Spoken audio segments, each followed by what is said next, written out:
This is for State and Local Government Section 2613 with Jonathan Parker. Hello. As you might have guessed, I am Jonathan Parker. I'm your instructor for this course. I'm making this video for the people who register late or have missed the first day of class. So if you are fit neither of those descriptions, you can click out of this. This is not for you. This is the same talk you got on, when's the first day? The 19th. So here is our Blackboard page.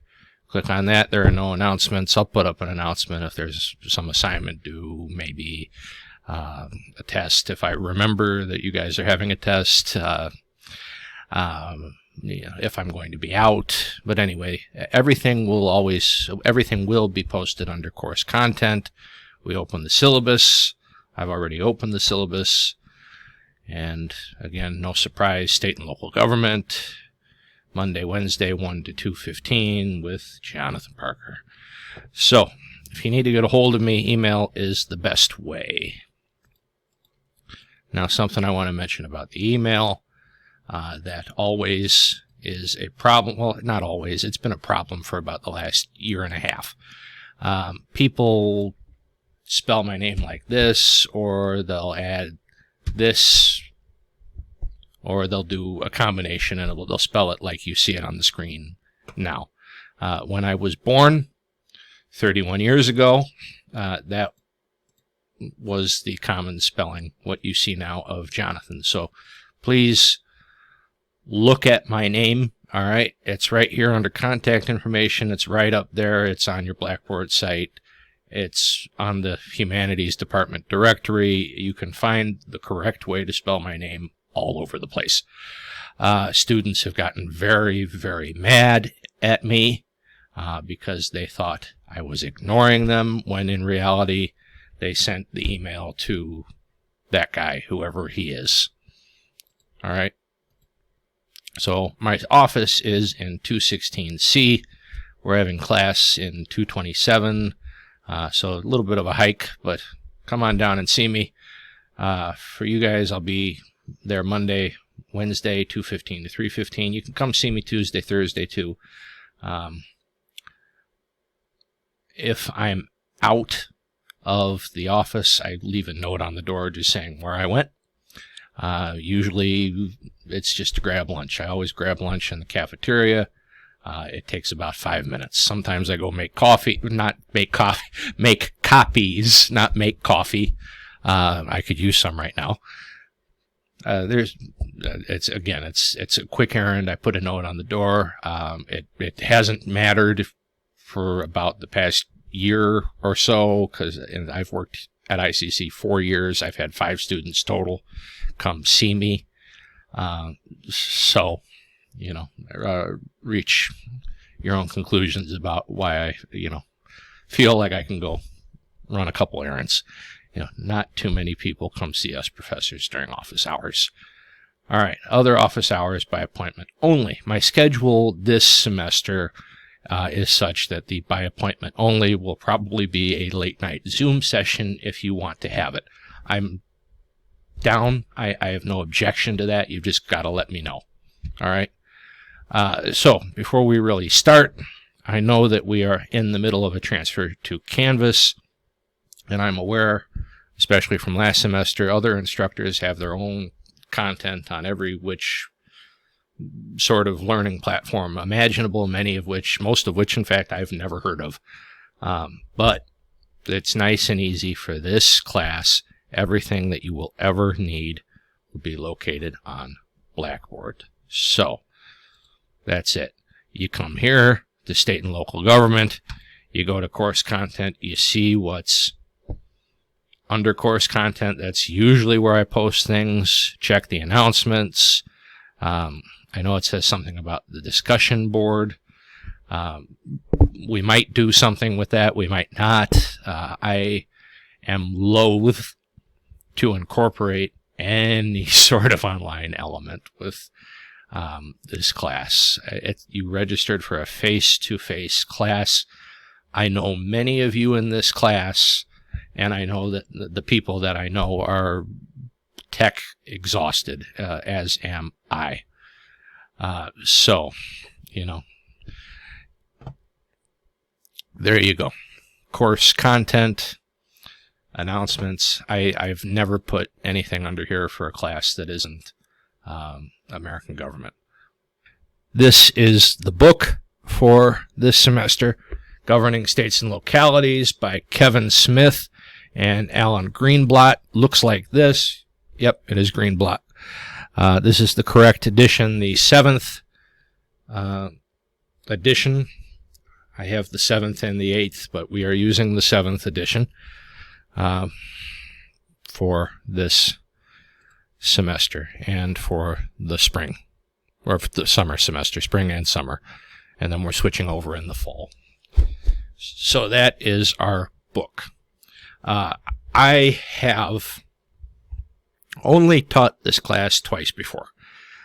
This is normally a class that my teaching chair likes to take, and that is certainly her prerogative. I have no, the point I'm trying to get at is I have no real set formula, no method really that I do employ. I've kind of been, what's a good word, thrown into this class the last 2 times I've taught it. I've had prep time this semester, and I've got quite a bit. But you know, there are no pre-formatted tests. There's no really anything that's set in stone. We can very much take this class in the direction that you want to take it. That's up to you entirely as a class. Let's see. I won't insult you. You can read the course description by yourself. Materials, I showed you the book. Method of instruction. So all course materials, and I've showed you this excluding the textbook. There is no online textbook. You have to have a physical copy. That's not my doing, that's the school. You have to have a physical copy. The school could not or would not, or I don't know which one, procure a digital copy of this. And we will use it, so get it. I do, with the book, I do try to wait a week or so. So if you guys, get on Amazon and need to rent it, you have some time for the thing to come in. But we will use the book. All right. But everything else, the PowerPoints, any little videos I might have you watch, anything like that, those will be accessible on Blackboard under course content. All right. So there's never anywhere else you're going except that Blackboard page, unless, of course, there's an assignment in this. All right. All course information is available online under course information, course material, assignments, discussion board. It's really just going to be course content. But just in case. You will need reliable internet access and an email account in order to complete this course. That might not be necessarily true. That stayed in on the off chance we have to go remote for some weeks or the rest of the semester, or if something happens to where I can't come back in or whatever. I don't anticipate anything happening. I'm not expecting anything to happen. I just can't rule it out. So that's why I'm saying you need reliable internet access and an email account. Hopefully, it's just a very routine but fun 16-week course that you hopefully have a fond memory of or two, to take away from. So you have an email account. You use your ICC email address for this course. I tend to, if there's something I've got to tell you, it's just announcements, create announcement. I click this, send a copy of this announcement immediately, and it goes to your ICC email. All right. If you have technical questions at any point during the semester, I don't know the answer. Call the help desk. There's the phone number. There's the email address. I'm sorry. I just don't. I don't know. It's not that I don't want to help with a technological related question. You don't want me to help with your technology related issues. All right. Unit 1. So there'll be 4 big units covering federalism, state constitutions, the Illinois Constitution, and the introduction. That's first up. And we go from there. You can read that on your own. We'll have a couple tests in between there. I'll give you some notice. And I haven't ruled out take-home tests or something like that. I haven't ruled that out. Like I said, this class, I'm very agreeable to doing what you guys want to do. Not for everything, but for some things. So just because I haven't taught this frequently, again, I'm agreeable to suggestions. All right, course policies. Email.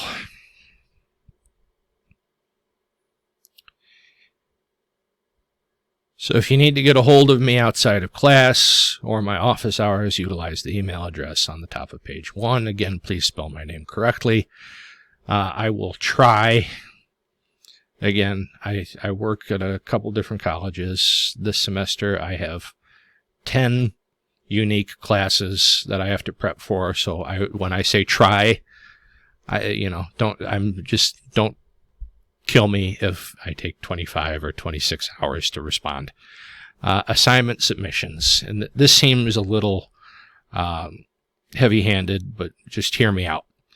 I will not accept any electronic forms of submission for classwork. Everything you hand in must be a hard copy that you print out. If it's classwork, handwrite, and bring to class. If you are sick, just email me, "Hey Parker, I'm sick." That's fine. I take your word for it. And next time you're in, bring in the missing work.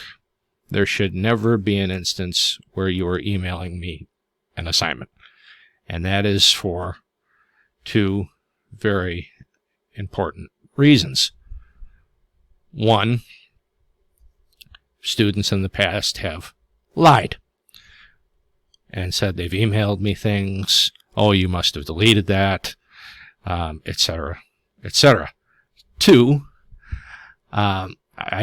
when I've allowed this, I have tended to get bogged down in assignments, and I can't rule out the fact that I might have inadvertently lost something. Again, inadvertently. So it's better just you print it out. Always save your work, because I can't rule out that I won't make a mistake, and we'll go from there. So I've gotten emails in the past stating something like, not something like that. This was an email I got. "I can't come to class because I need to study for a test I have later. I'll turn in my work next class." First off, you wouldn't email your boss that. That's the general rule of thumb. If you wouldn't say that to your boss, don't say it to me. All right? Because you're not going to be turning anything in if you send me an email like that.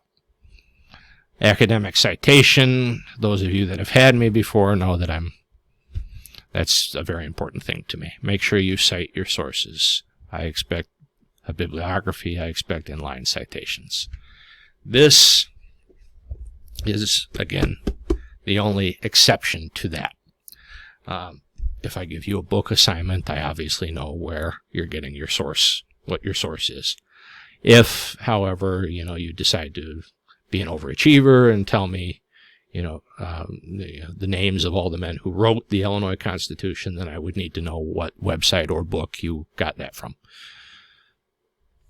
And I've taken the thinking out of it for you.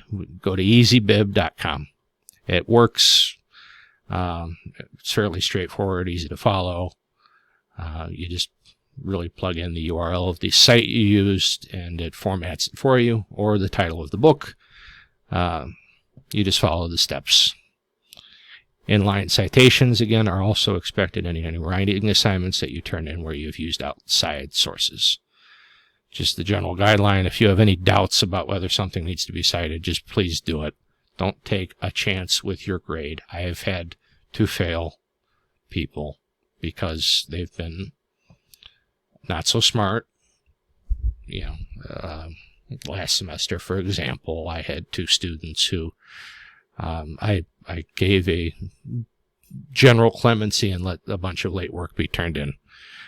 Shame on me, first off, because that took forever to get through.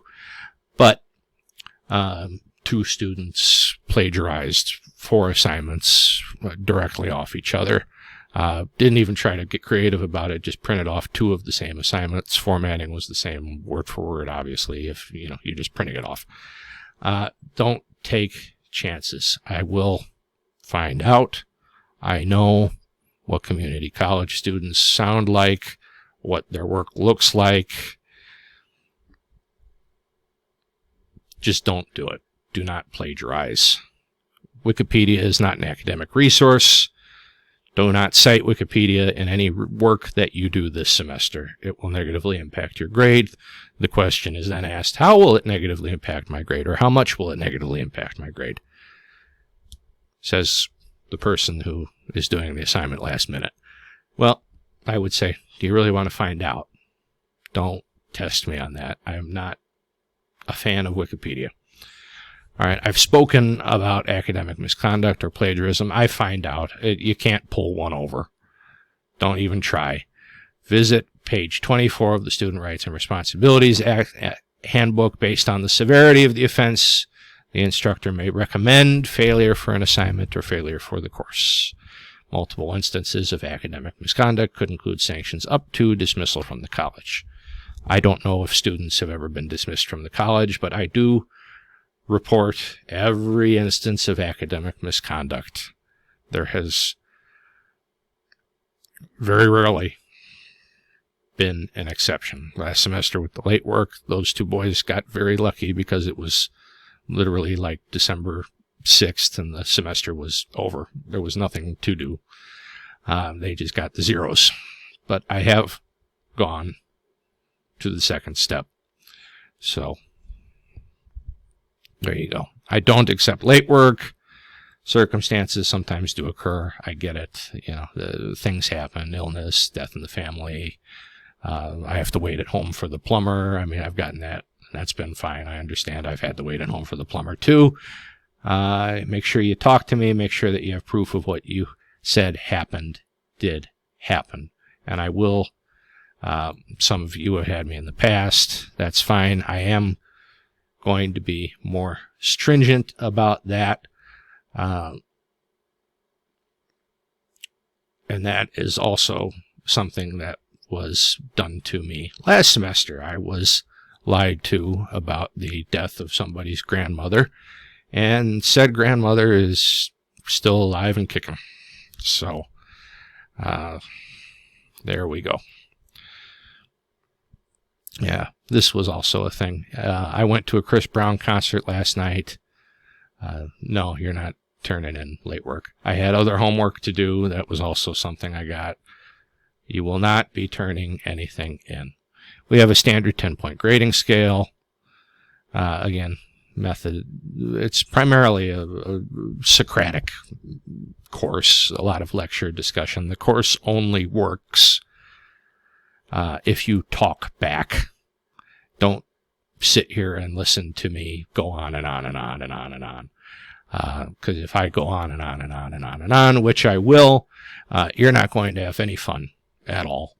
And I truly believe that education should be fun. And 2, I'll get bored myself. So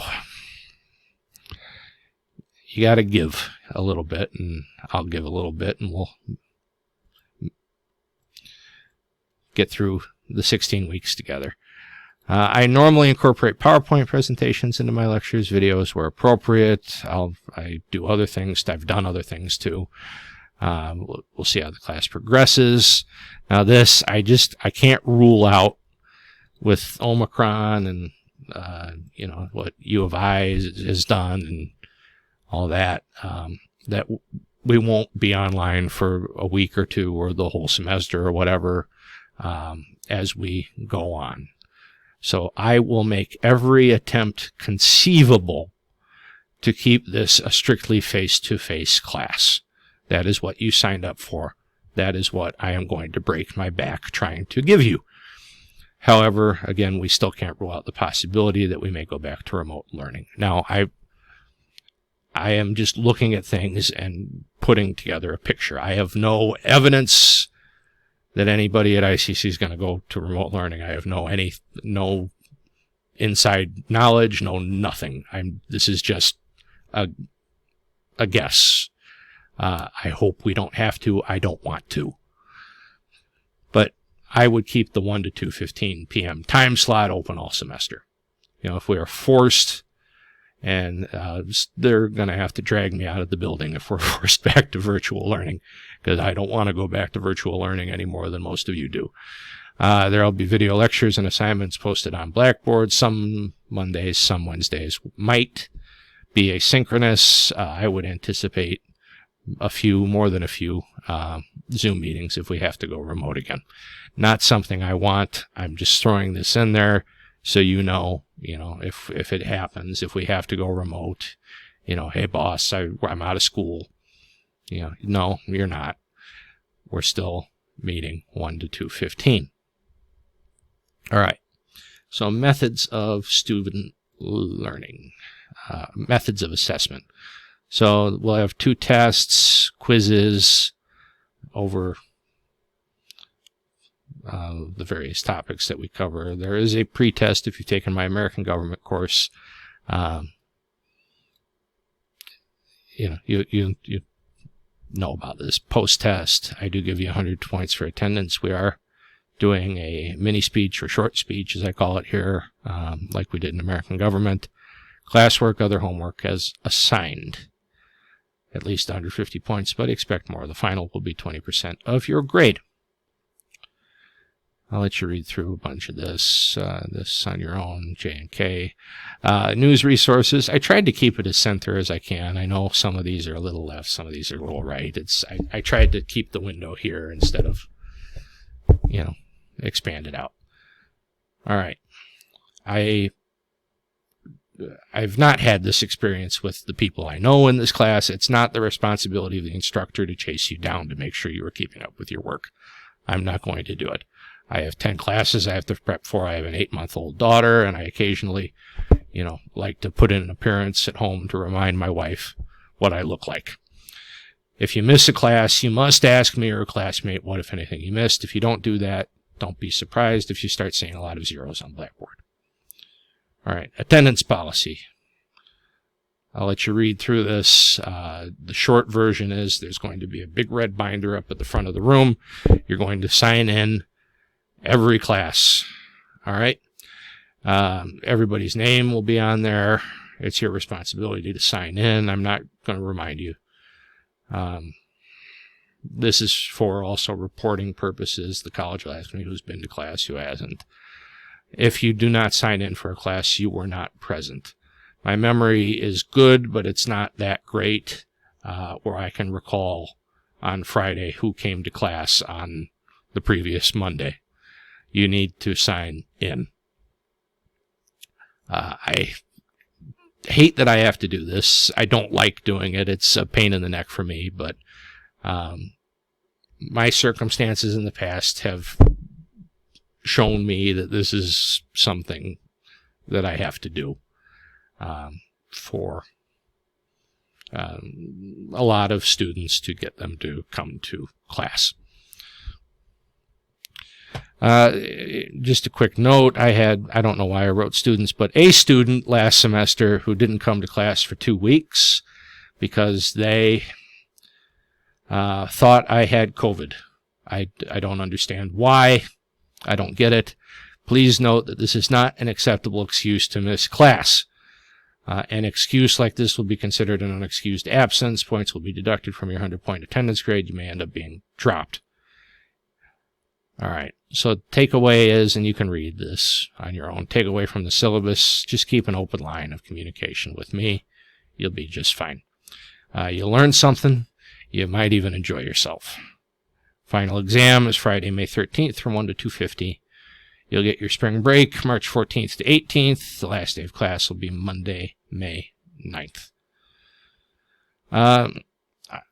Guest lectures. I like to bring guest lecturers in because you all get tired of hearing me go on and on every Monday and Wednesday. I think, fingers crossed, I can start doing that again. I had to put that on the back burner the last 3 semesters. But I think I can start doing that again, and if I get the okay, I've got some people lined up, and I will do that. Now, just a note, because I've been accused of being biased before. The people that I get are learned, they know what they're talking about, they have practical experience in the political field. They don't charge. They say, sure, John, I'll do this for you. No, I won't take any money. Or you don't have to pay me. Or you owe me a favor. All right? I'm not trying to push an agenda. I'm not trying to indoctrinate. I'm not trying to have a bias. Democrat, Republican, Libertarian, Green, whoever comes in, they simply haven't charged me. All right? I have no budget for guest lecturers. All right, so the instructor reserves the right to add or subtract from any part of the syllabus as the semester progresses. And again, given the fluid nature that I think I can expect, I think that this class will take, just expect it. And just the one planned assignment is the short speech. I know there are some of you that are very, very scared of public speaking. You can give the speech in my office. That's not a problem. No issue there. All right. So I came across as a little tougher than I actually am in the classroom. It's just the syllabus lecture. I've got to make a point. I do look forward to working with each and every one of you over the next 16 weeks. Again, if you are watching this and you've gotten to the end, congratulations. These were the days I hated in college, but we have to do it. We have to get through it.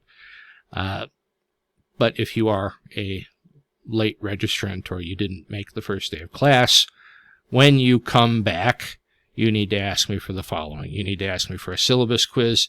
You need to ask me for a pretest. All right, syllabus quiz and pretest, that's 45 points right there. All right. See ya.